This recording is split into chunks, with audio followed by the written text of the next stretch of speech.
과거 1990년대부터 미국 연방준비제도는 목표 물가를 2%로 유지하는 것을 지켜왔습니다. 지난 2008년의 금융위기와 2020년의 코로나 팬데믹을 겪으면서도 물가를 2%로 유지하기 위해 안간힘을 써왔습니다. 해마다 8월 말에는 미국 와이오밍주에 있는 휴양지 잭슨홀에서 전 세계 주요국의 중앙은행 총재, 저명한 경제학자, 재무장관 등이 참석하는 잭슨홀 경제정책 심포지엄이 개최됩니다.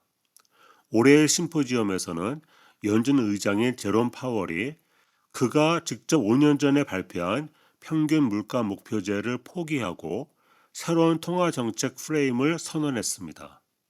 오늘은 평균 물가 목표제를 포기하게 된 배경과 앞으로의 전망을 살펴봄과 동시에 특히 지난 30여 년간 왜 하필이면 목표 물가를 2%로 정해왔는지에 대한 배경 지식도 함께 알아보겠습니다. 조금은 어렵지만 핵심적인 내용만 최대한 쉽게 설명하고자 하니 끝까지 들어보시면 글로벌 경제를 깊이 있게 이해하는 데 큰 도움이 될 것입니다. 1960년대까지만 해도 미국은 완전 고용을 가장 중요하게 생각했습니다. 당시 경제학자들은 어느 정도 물가가 오르더라도 실업률을 낮추는 것이 더 중요하다고 생각했습니다. 하지만 1970년대에 오일 쇼크라는 큰 충격이 다가왔습니다. 기름값이 갑자기 오르면서 물가도 함께 오르고 동시에 경제는 침체되는 현상이 일어났습니다. 즉, 스태그플레이션이 발생한 것입니다. 경기가 침체된 상황에서 물가가 오르게 되면 여러 가지 부작용이 나타납니다. 우선 경기 침체는 기업의 투자와 고용이 줄어들고 가계의 소득이 정체되거나 감소하는 상황을 말합니다. 이런 가운데 물가까지 오르면 소비자들의 구매력이 크게 약화되고 이는 다시 기업 매출 감소로 이어져 악순환이 반복됩니다. 올 쇼크에는 스태그플레이션이 일어나자 미국 의회는 연준의 정책 목표를 재검토하게 되었습니다.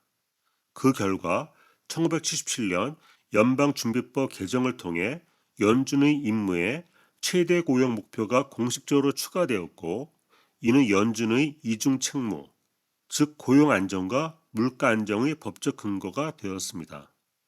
따라서 이런 이중 책무는 오일 쇼크로 촉발된 스태그플레이션이라는 특수한 상황에서 비롯된 정책적 산물이라고 할 수 있습니다. 그러던 중 1979년에 폴 볼커가 연준 의장이 되었습니다. 그는 인플레이션을 가장 잔인한 세금이라고 부르며 매우 높은 금리 정책을 시행했습니다. 기준금리를 약 20%까지 올렸고 이는 단기적으로는 심각한 경기 침체와 높은 실업률을 유발했지만 결과적으로 인플레이션 기대 심리를 억제하고 1980년대 중반부터는 미국 경제가 안정적인 성장 기반을 마련하는 큰 계기가 되었습니다. 당시 폴 볼커의 이러한 강력한 정책은 시장과 국민들에게 연준은 물가 안정을 위해 무엇이든 할 수 있다라는 강한 신뢰를 심어주게 되었습니다.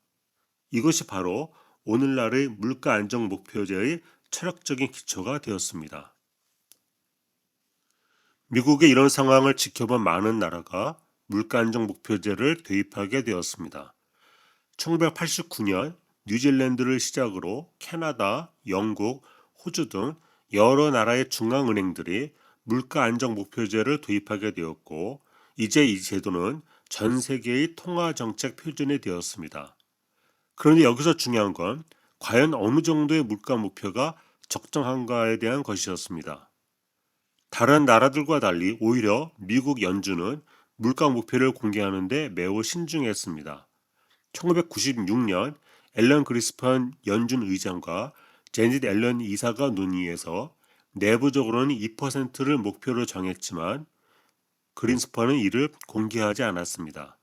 왜냐하면 당시로서는 물가 목표 수치를 공개하면 정책 운영의 자유도가 줄어들고 정치적인 압박을 받을 수 있다고 우려했기 때문입니다. 그러자 2008년 글로벌 금융위기 이후에 물가 안정 목표제에 대한 논의가 활발해졌습니다. 2012년 1월 벤 버냉키 연준 의장이 연방공개시장위원회, 즉 FOMC 회의를 통해 2% 물가 목표를 공식적으로 발표했습니다. 버냉키는 이것이 연준의 독립성과 깊은 관련이 있으며 투명성과 책임성을 보장한다고 설명했습니다. 그럼 여기에서 왜 하필이면 목표 물가를 2%로 정했는가입니다. 물가 상승률 목표를 2%로 정한 이유는 단순히 임의로 정한 숫자가 아니라 여러 가지 경제학적 고려 사항들을 종합적으로 검토한 결과입니다. 물가가 전혀 오르지 않는 0%가 더 좋지 않을까라고 생각하기 쉽지만 실제로는 그렇지 않습니다. 가장 큰 이유는 디플레이션의 위험성 때문입니다. 디플레이션이란 물가가 계속해서 떨어지는 현상을 얘기하는데 이것이 한번 시작되면 매우 위험한 경제적 악순환을 만들어냅니다. 예를 들어 사람들이 어차피 나중에 사도 되는데 라고 생각하게 되면서 소비를 미루게 됩니다. 그러면 기업들의 매출이 줄어들고 생산을 축소하며 결국 직원들을 해고하게 됩니다.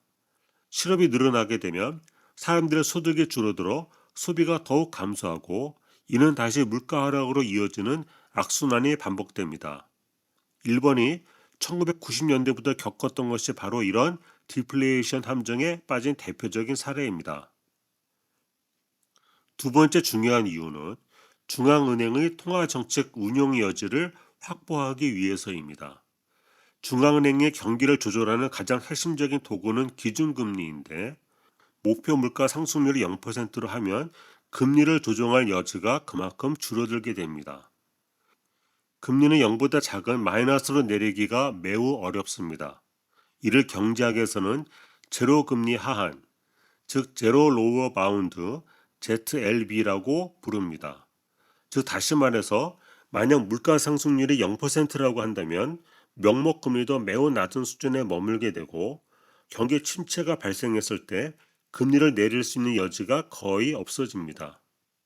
반면에 2% 인플레이션 목표 하에서는 평상시 명목금리가 3에서 4% 수준을 유지하게 되어 경기 침체 시에도 금리를 충분히 낮춰서 경제를 부양할 수 있는 정책 공간을 확보할 수 있습니다. 마지막으로 이 2%라는 목표는 오랜 기간의 학술적인 연구와 정책적인 실험을 통해 도출된 결과입니다. 2008년 글로벌 금융위기를 겪으면서 많은 연구들이 수행되었고 경제학자들은 최적 인플레이션율을 1%에서 3.5%까지 다양하게 제시했지만 결국 목표 물가를 2%로 정하는 것은 디플레이션 위험을 회피하고 통계적인 편향성을 보정하며 통화 정책의 유효성을 확보하는 모두 균형 있게 고려한 현실적인 선택이라는 합의가 형성되었습니다. 결국 2% 물가 안정 목표는 경제의 안정성과 성장 가능성을 동시에 보장하면서도 중앙은행이 경기 변동에 효과적으로 대응할 수 있는 정책 여지를 제공하는 균형점이라 할 수 있습니다.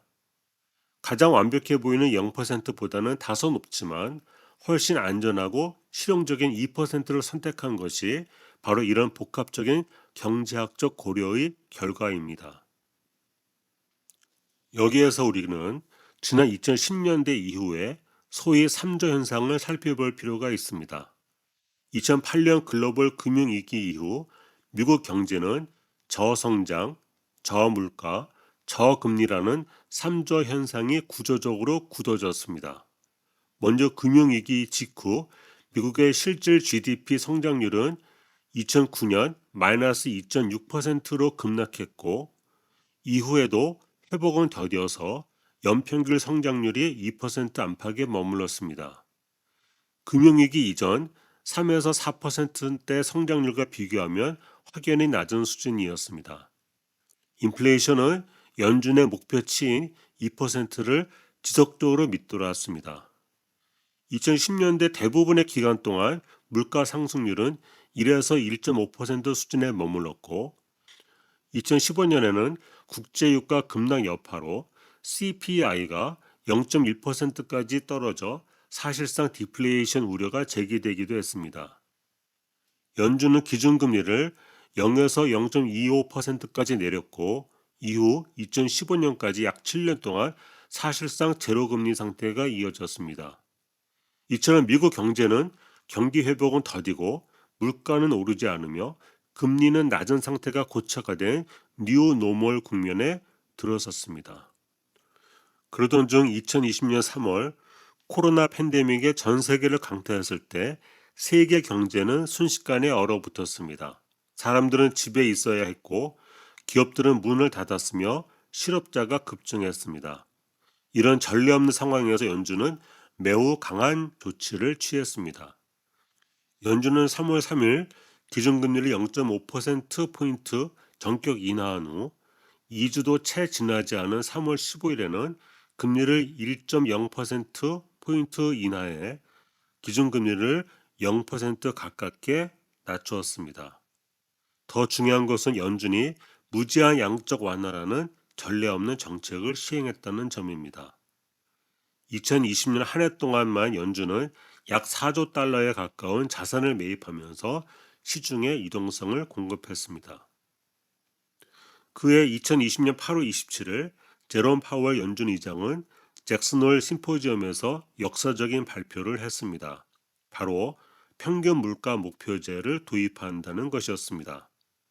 이는 1977년 이후 약 43년 만의 가장 큰 통화 정책 프레임워크의 변화였습니다. 평균 물가 목표제의 핵심은 단순했습니다. 그간 물가 상승률 목표치 2%에 미달했던 기간을 반영하여 일정 기간 이를 넘더라도 전체 평균으로 목표치에 맞춘다는 것이었습니다.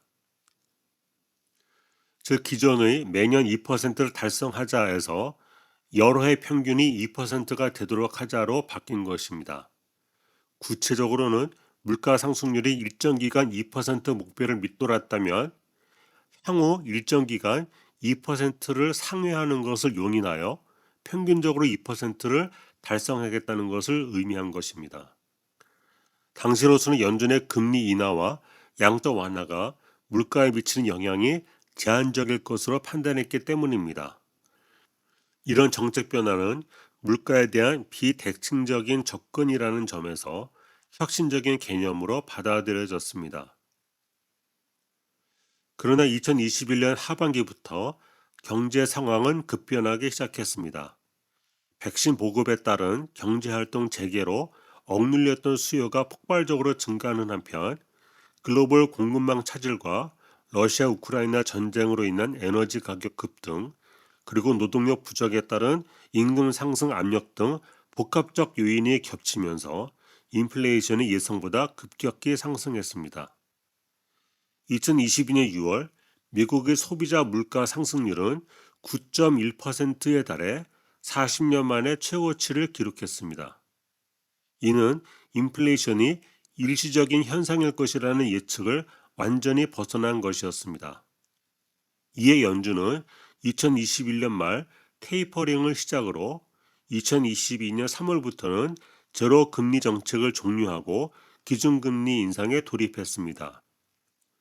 특히 2022년에는 빅스텝, 즉 0.5%포인트 인상과 자이언트 스텝, 즉 0.75%포인트 인상을 연속적으로 단행하며 공격적인 긴축 정책을 펼쳤습니다. 연준의 이러한 강력한 긴축 정책은 점진적으로 효과를 나타내기 시작했습니다.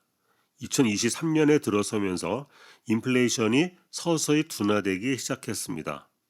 높은 금리로 인해 대출이 어려워지고 소비와 투자가 줄어들면서 경제 활동이 냉각된 것입니다.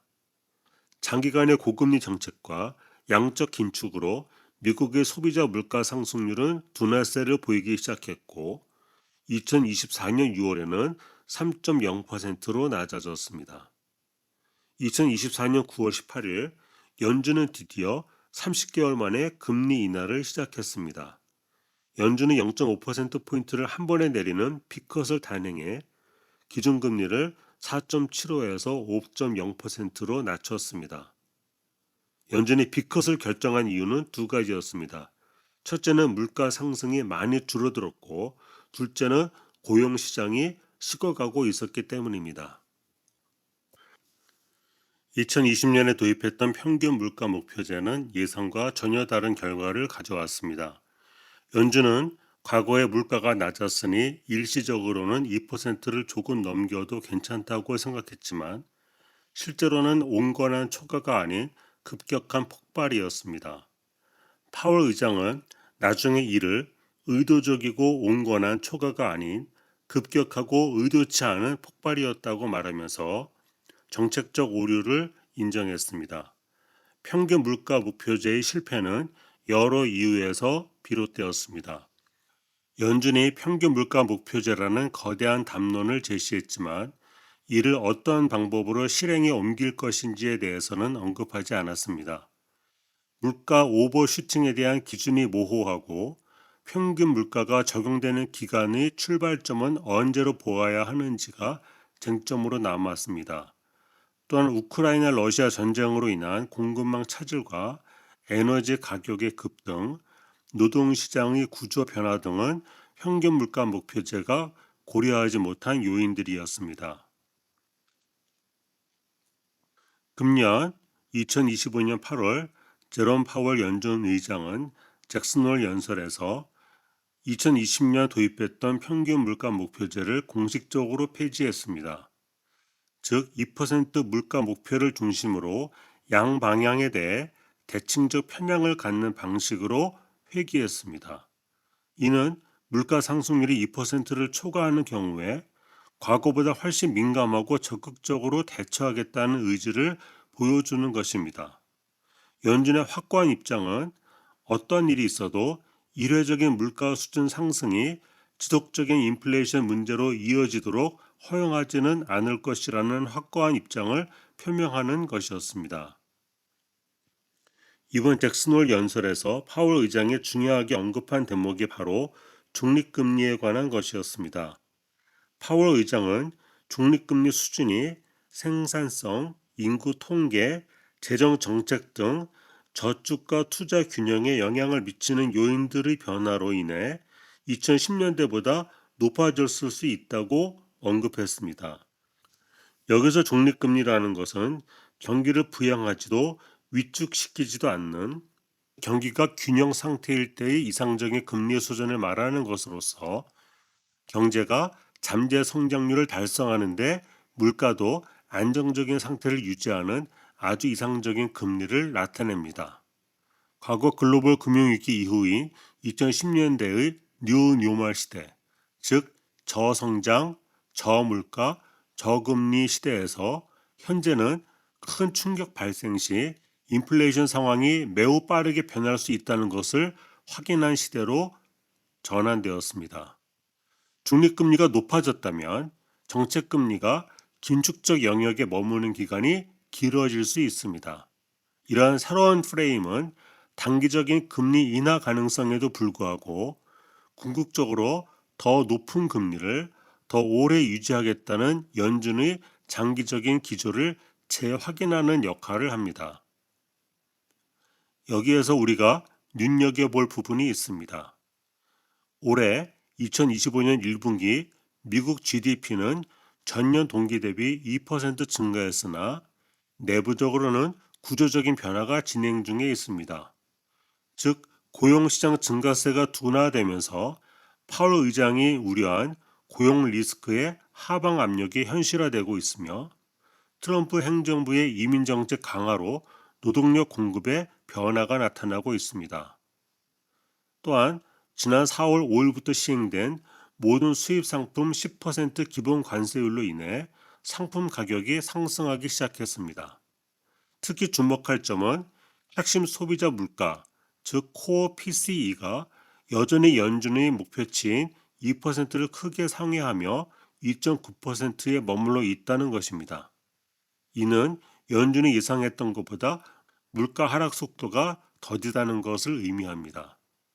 파월 의장은 현재 상황을 인플레이션 리스크는 상방으로, 고용 리스크는 하방으로 기울어진 어려운 상황이라고 진단했습니다.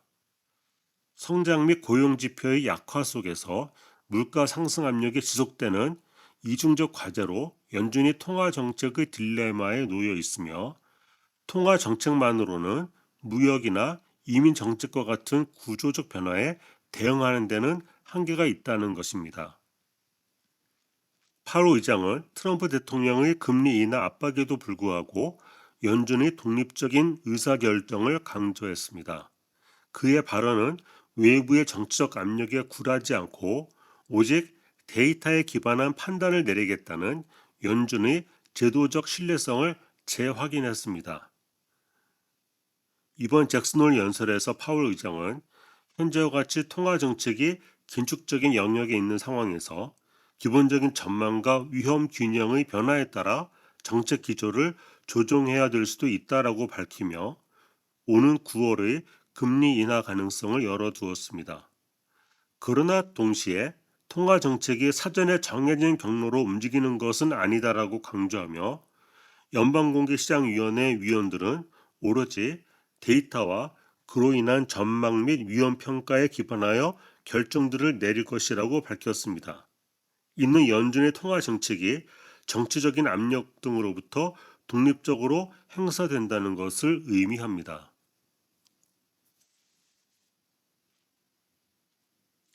근본 잭슨홀 연설에서 시장은 단기적인 금리 인하 가능성에 환호했지만 연준은 인플레이션 통제에 대한 장기적인 의지를 강화하는 새로운 프레임워크를 도입했습니다. 잭슨홀 미팅에서 파월 의장의 발언이 단기적으로는 비둘기파적으로 해석도 되지만 장기적으로는 여러 매파적 신호가 내포되어 있습니다. 2025년은 미국 통화 정책사의 중요한 전환점입니다.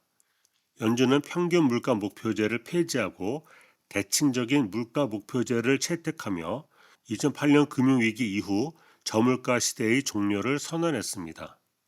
트럼프 행정부의 관세와 이민 정책으로 미국은 성장 둔화와 물가 상승 압력이 동시에 나타나는 복잡한 상황에 직면했습니다.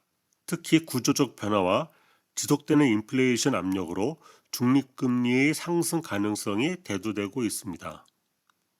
시장 참여자들은 연준의 단기적인 완화 신호보다는 장기적인 인플레이션 통제 의지에 주목해야 할 시점입니다. 앞으로의 정책 방향은 경제 지표와 관세 정책의 실제 효과에 따라 결정될 것이며 이러한 정책 변화의 배경과 의미를 정확히 이해하는 것이 무엇보다 중요합니다. 오늘의 이야기는 여기에서 마치겠습니다. 다음에 더 좋은 내용으로 만나겠습니다.